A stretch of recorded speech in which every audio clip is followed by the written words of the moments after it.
যে টাইপের প্রশ্নগুলো আসছে, মানে যে টপিকগুলোর উপর টিসিএস ফলো করছে সেই টপিকগুলো কিন্তু ভালো করে পড়ে রিভিশন করে নাও। আর দেখো এই ভিডিওতে আমরা 4 ফেব্রুয়ারি সেকেন্ড শিফটের প্রশ্নপত্রগুলো নিয়ে একটু আলোচনা করব। চলো দেখো, এই প্রশ্ন এসেছিল যে তেলেঙ্গানার নতুন রাজ্যপাল হিসাবে কে নিযুক্ত হয়েছেন? বিষ্ণুদেব ভার্মা তেলেঙ্গানার নতুন রাজ্যপাল হিসেবে নিযুক্ত হয়েছেন। বলছে নীতি আয়োগের রিপোর্ট অনুসারে কোন রাজ্য দারিদ্র্য হ্রাসে সবচেয়ে বেশি অবদান রেখেছে? উত্তরপ্রদেশ রাজ্য। দেখো আমি তোমাদের গুরুত্বপূর্ণ ওই যে 200টা কারেন্ট অ্যাফেয়ার্সের পিডিএফ এর সাথে আরও কিন্তু 25টা করে দেখবা 5টা কি 6টা কারেন্ট অ্যাফেয়ার্সের পিডিএফ দিয়েছিলাম, সেখানে কিন্তু তুমি এই প্রশ্নগুলো পাবে। দেখো তোমার হচ্ছে যেগুলো হালে নিযুক্ত হওয়া গুরুত্বপূর্ণ বিভিন্ন রাজ্যের হচ্ছে রাজ্যপাল এবং মুখ্যমন্ত্রী যারা নিযুক্ত হয়েছেন সেই তথ্যগুলো কিন্তু ওখানে দেওয়া আছে, ওগুলো কিন্তু গুরুত্বপূর্ণ। ঠিক আছে, দেখো এই যে ইয়ামিনী কৃষ্ণমূর্তি মানে কত সালে পদ্মবিভূষণ পুরস্কার লাভ করেন? 2016 সালে। এই সকল তথ্য কিন্তু আমি তোমাদের বারবার করে বলেছিলাম বস, এইগুলো পড়ে যাও, এগুলো থেকে কিন্তু পরীক্ষায় প্রশ্ন আসবে। দেখো বিভিন্ন পুরস্কার প্রাপকদের তালিকা, এই সমস্ত ট্রফি কিন্তু তোমাদের দিয়ে দিয়েছি। ঠিক আছে, অনেক আগেই কিন্তু পিডিএফগুলো আমি টেলিগ্রামে দিয়ে দিয়েছি, অনেকে পড়ে নিয়েছো। তারপরে দেখো এই প্রশ্নটা এসেছিল যে ওয়েনাড আসন থেকে কোন কংগ্রেস নেতা পদত্যাগ করেন? রাহুল গান্ধী। দেখো এই সমস্ত প্রশ্ন কিন্তু আমি আমাদের যে মানে স্টুডেন্টস রয়েছে তাদের কাছ থেকে মানে শুনে যাচাই করে কিন্তু আমি এগুলো তোলা। ঠিক আছে, একদম 100% যারা এক্সাম দিয়ে এসেছে তাদের কাছ থেকেই শুনে তোলা হয়েছে। এবার হয়তো কোনো প্রশ্ন ধরো এখানে যেমন একজন আমার স্টুডেন্ট বলল যে প্রথম পঞ্চবার্ষিকী পরিকল্পনার মূল উদ্দেশ্য কী ছিল? কৃষি উন্নয়নের উপর আর কি জোর দেওয়া হয়েছিল। এবার অনেকে বলছে যে দাদা প্রথম পঞ্চবার্ষিকী পরিকল্পনা কোন মডেলের উপর ভিত্তি করে তৈরি করা হয়েছিল? এই প্রশ্নটা কি এসেছিল।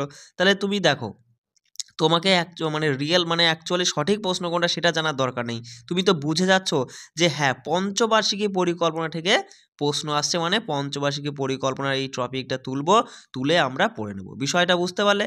এবার দেখো এই প্রশ্নটা এসেছিল যে ভারতের স্বাধীনতার সময় ইংল্যান্ডের প্রধানমন্ত্রী কে ছিলেন? ক্লিমেন্ট এটলি, তাই না?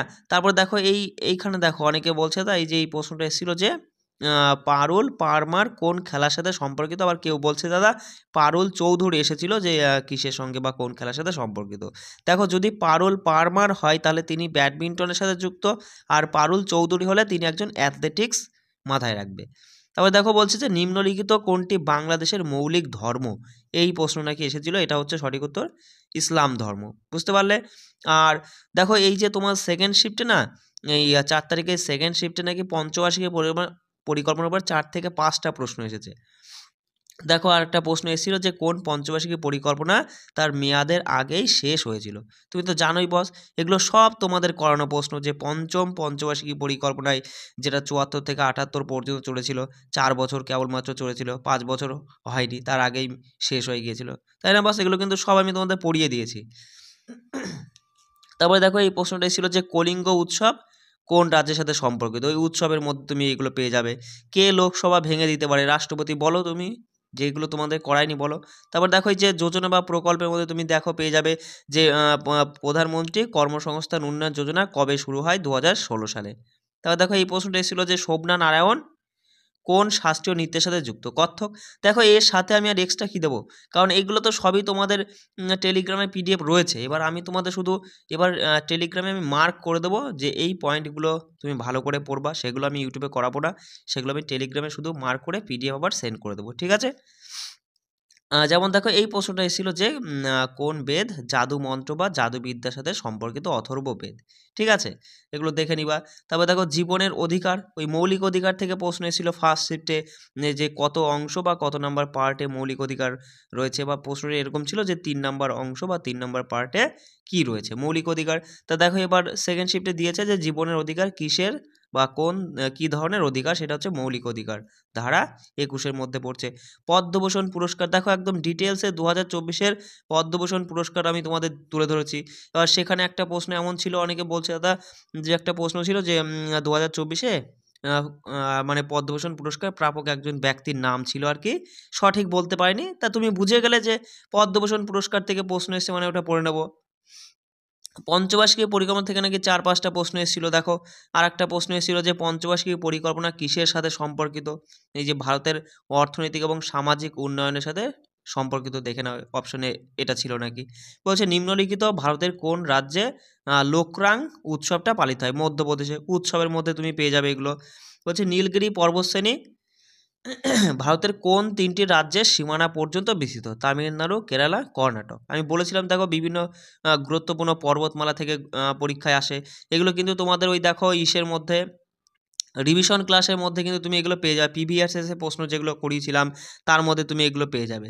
তারপরে আরেকটা প্রশ্ন এসেছিল দেখো যে 2023-24 টেকসই উন্নয়ন লক্ষ্যমাত্রা তোমার রিপোর্ট অনুযায়ী সবচেয়ে দ্রুত গতিশীল রাষ্ট্র কোনটি? উত্তরপ্রদেশ।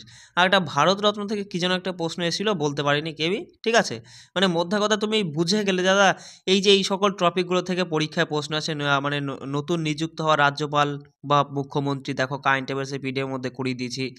নীতি আয়োগ রিলেটেড দেখো তোমাদের ওই রিভিশন ক্লাসের মধ্যে আমি নীতি আয়োগ রিলেটেড প্রশ্ন তো মানে করিয়ে দিয়েছি।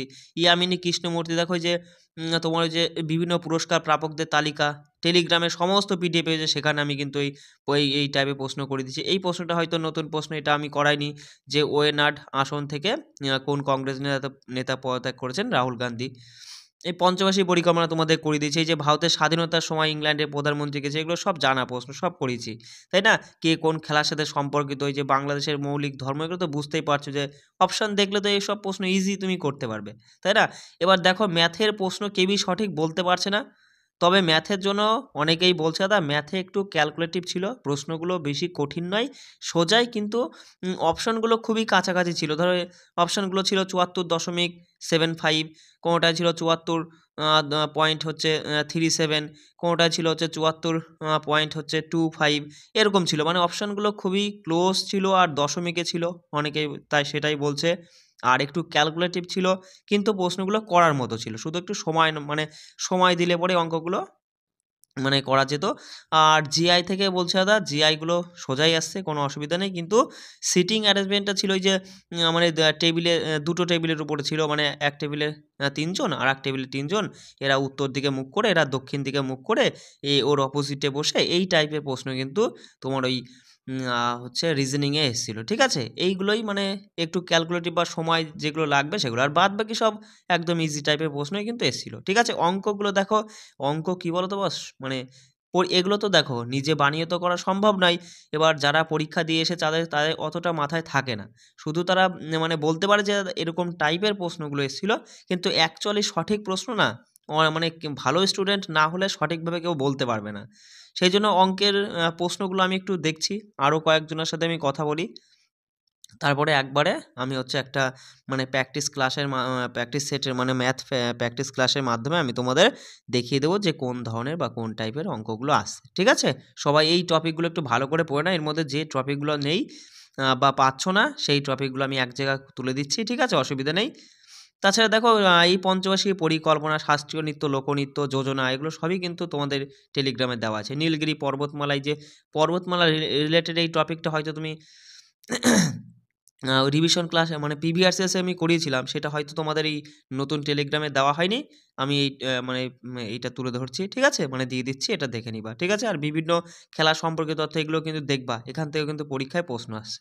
চলো একটু ভালো করে পড়েই কয়দিন যাদের সামনে পরীক্ষা আছে একটু রিভিশন করে নাও। কোনো রকমের কোনো অসুবিধা হলে পরেই দেখো আমি তোমাকে বলে দিচ্ছি 6296053459 এই নাম্বারে আমার সঙ্গে যোগাযোগ করবে। আর যারা মনে করছে এই সমস্ত পিডিএফগুলো আমার লাগবে এখন এই মুহূর্তে, তা তুমি নিতে পারো, অসুবিধা নেই। আমাদের টেলিগ্রামে অ্যাড হতে গেলে তোমাকে দেখো 149 টাকা পে করতে হতো, সেখানে সামনে পরীক্ষা তো চলে আসলো, এই মুহূর্তে তোমাদের হয়তো তুমি 99 টাকা পেমেন্ট করলে আমি তোমাকে টেলিগ্রামে অ্যাড করে দেবো, সেখান থেকে তুমি পিডিএফগুলো তুলে নিয়ে পড়ে নাও, ঠিক আছে। পড়ে নিয়ে ভালো রেজাল্ট করো, আমি সেইটাই চাই, ঠিক আছে।